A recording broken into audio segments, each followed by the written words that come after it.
రీతు, భరణి ఆడిన ట్రయాంగిల్ గేమ్‌లో కొన్ని కొన్ని గొడవలైతాయని, కొన్ని గొడవలేంటిలే అవి బయట రివ్యూవర్స్ కూడా కొట్టుకు చచ్చిపోయేంత ఆడియన్సు, ఫ్యాన్స్ అందరూ కూడా జుట్లు పట్టుకుంటున్నారు. ఇదేంటి, ఏంటి అని. భరణి గారికి అన్యాయం జరిగిందనుకుంటే, అన్యాయం జరిగిన దాని గురించే మాట్లాడాలి. కానీ కళ్యాణ్‌ని టార్గెట్ ఎందుకు చేయాలి? కళ్యాణ్ చేసిన తప్పేంటి? ఎప్పుడో ఫిఫ్త్ వీక్‌లో జరిగిన దానికంట షూతో ఈ విధంగా చూపిచ్చాడు. అందుకనే నువ్వు ఇలా కెప్టెన్ అయ్యావని రాంగ్ వర్డ్స్ వాడుతున్న డెమాను కళ్యాణ్‌కి చూపిచ్చాడన్న విషయం మీద. ఇది ఎంత వరస్ట్ మాటలవి. అంటే నువ్వు ఓడిపోయేసరికి నీలో ఉక్రోషం వచ్చి ఏదో ఒకటి మాట అనాలి. కళ్యాణ్‌ని ఏ విధంగా నెగెటివ్ చేయాలని చూస్తున్నట్టుంది నాకైతే.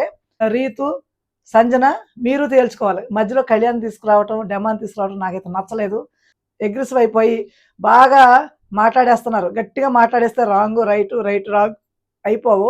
మీరు ఎలా హౌస్‌లోకొచ్చారో గుర్తుంచుకోండి. ఇవన్నీ మానేసి కళ్యాణ్ మీద అరవటం నాకు నచ్చలేదు.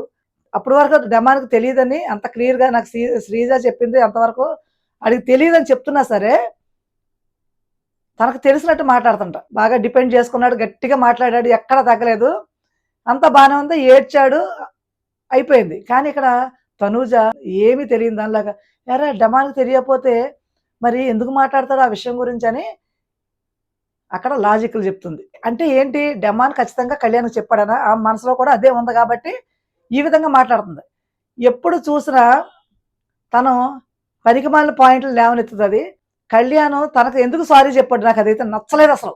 సారీ చెప్పాల్సిన తప్పేం చేశాడు? అక్కడంతా గట్టిగా అరిసాడు. ఇక్కడికొచ్చేసరికి కుదేలైపోతాడేంటి?